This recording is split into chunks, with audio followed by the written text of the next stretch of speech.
Hello, my podcast people, and thank you for joining me for a very hot episode of my favorite podcast. Now, when I say hot, I don't mean sexual. It is literally temperature-wise very hot in here. And I got the lights on. If you're watching the video, you can see some of the reflection in my glasses. It is what it is.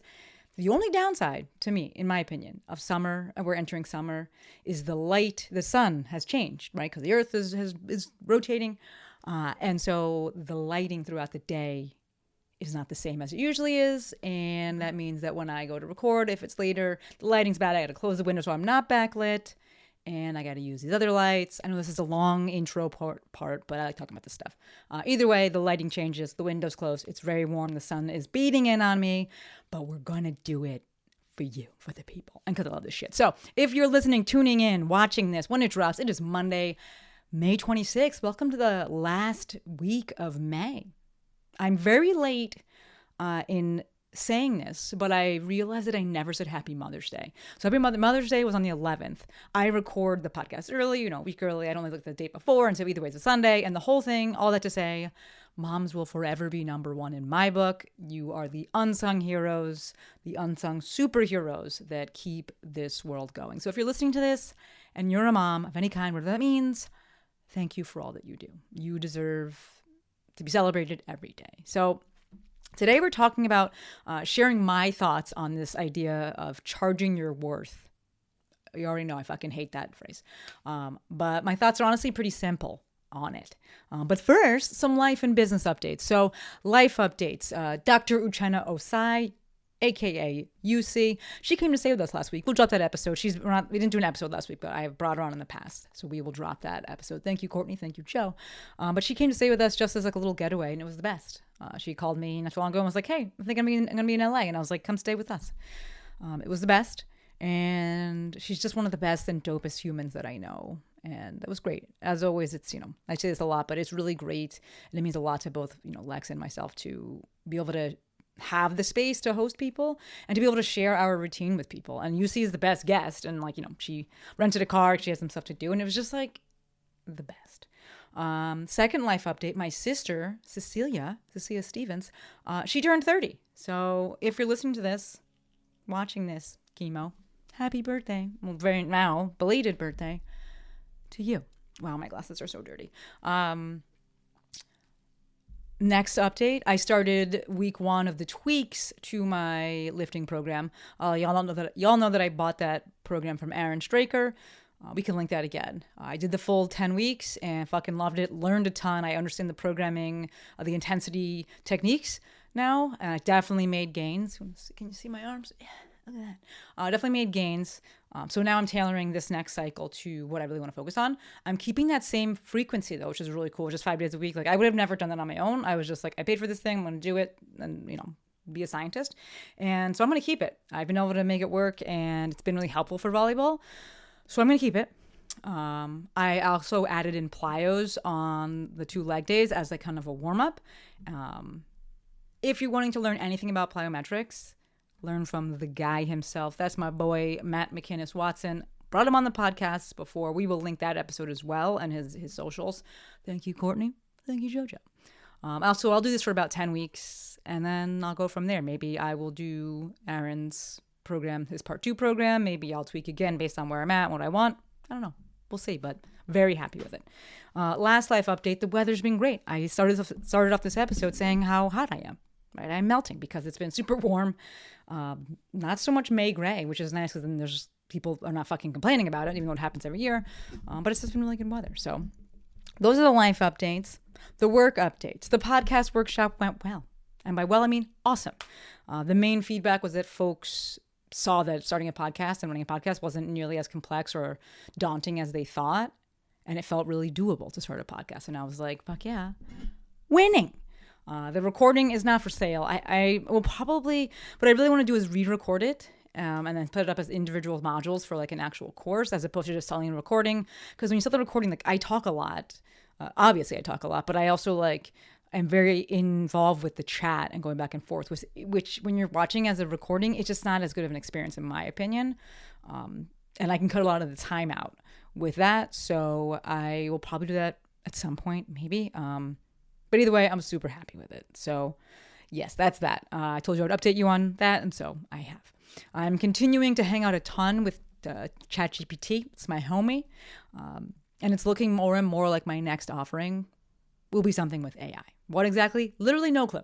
Literally no clue. It's something with it, because that's what I do, right? I deep dive, I quote unquote, look to master something as much as it can be mastered, and then teach others what I know through my lens, with my values. So if that's something that's interesting, sounds interesting to you, because I've put this out there to my mafia, I put it out on socials, and people are like, actually, like, that sounds cool. If that's something that sounds interesting to you, I also made an interest list for this. I don't know what this thing is going to be, when it's going to be, or if it is actually going to be anything. But if you're like, hey, I want to be in the know, if you do decide to do something, join the interest list, right? There's no obligation to buy anything if I do actually launch anything. No obligation to sign up for anything. Just, if I launch the program, you don't have to sign up for it. It's just going to guarantee that you don't miss out on any details. So, we'll put that link in the show notes. Thank you, Jojo. Thank you, Courtney. How much will it cost? No idea, because I don't even know what it's going to be. But that is a perfect segue into today's topic, which is my thoughts on charging your worth. Now, this is a line that gets thrown around and used so often, and it makes me roll my eyes. Just like I'm going to get dizzy and fall down. Like I'm rolling my eyes so hard at this. What does it even mean? Right? Like, come on. What does that phrase even mean? I think perhaps it's well-intentioned and the origin is well-intentioned.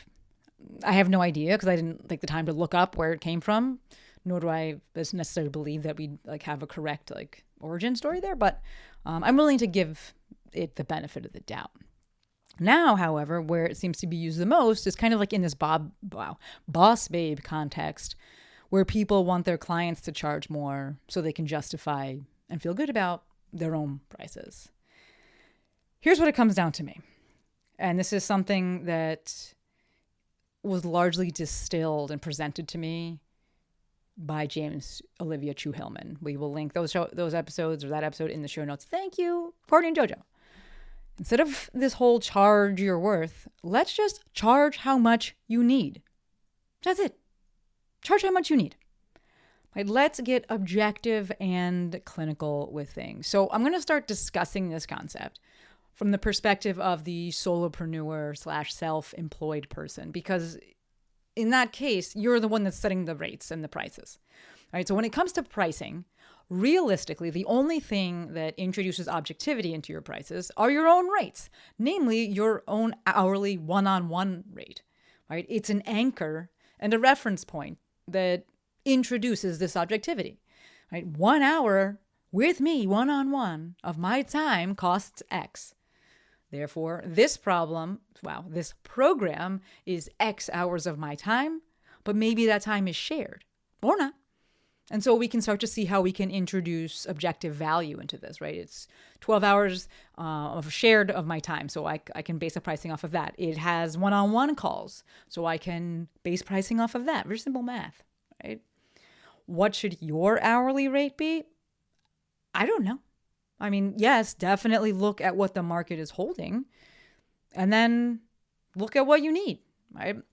Now, when we're talking about how much you need, I want to talk about it in two parts here. And the first part is, how much do you need to charge in order to feel good about the exchange, right? In order to feel good about doing that job and not be salty about it. And then the second part is, how much do you need in order to live? Right? Ideally, one person, one project, one offer isn't floating your entire cost of living, right? But if that is the case, right, where it's something that's maybe you're a personal assistant to someone, and that's what your job is, then yeah, you got to do the math of how much do you need in order to live, and charge accordingly, right? But if you don't have just one thing, then we don't need to be okay, this one project has to be able to sustain my living, right? It's just adding up all of these things, and we just start to see, okay, well, my one-on-ones bring in a majority of my income, and then I have these others, these workshops that I run every now and then. I have DIY projects, things like that, right? But and then looking at that, kind of that cornucopia of offerings that you have, we're really going to lean on that first part there, which is how much do you need to charge in order to feel good about the exchange for each of those things, right? One of the things that I mentioned earlier, right, is when I was talking about how, like, this is what I do, that I learn things and then I teach them, is that I teach these things through my lens and through my values. To that end, when I am talking about pricing and how much you need in order to feel good about the exchange, not feel salty about the work, there is this underlying, that's actually what I want to say. There is this underlying understanding that discussion is through the lens of knowing you're enough. Not you are enough, but knowing what your enough is.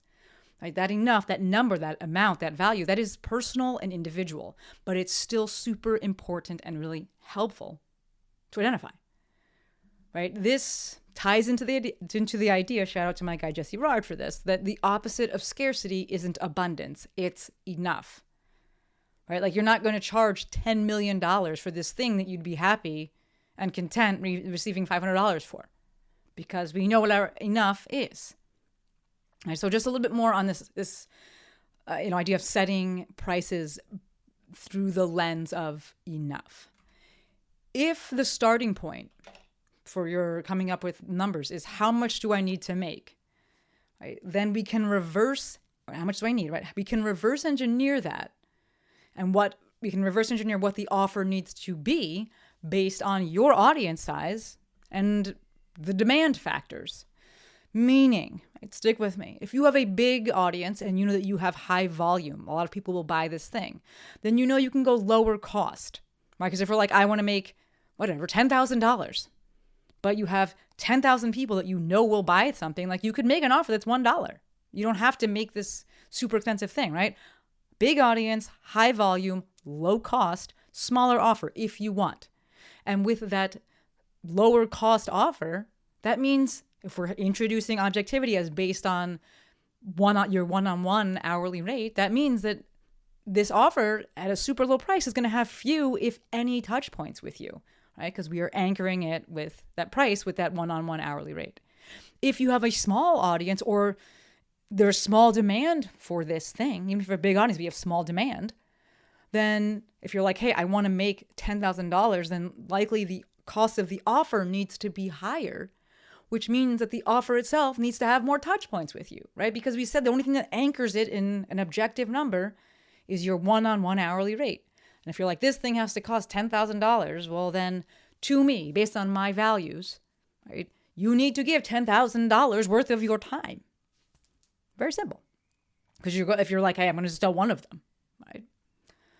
Notice I did not say for either example that you should put more stuff in it. More stuff doesn't mean more expensive. It doesn't mean more valuable. Right? Think about a garage sale. Like, there's sentimental value to each of these things that the person is selling, but for the owner, but to the buyer, it's just more stuff. Right? It's all subjective and relative. The objective value that we have here is anchored in your hourly one-on-one rate. How much access do they have to you? Why? Because that guarantees, it's the closest thing you have to guaranteeing an outcome. Right? That is why we tie it into your one-on-one hourly rate. Right? People are paying for solutions to problems, right? I learned that from Danny Mattei. I say it all the time.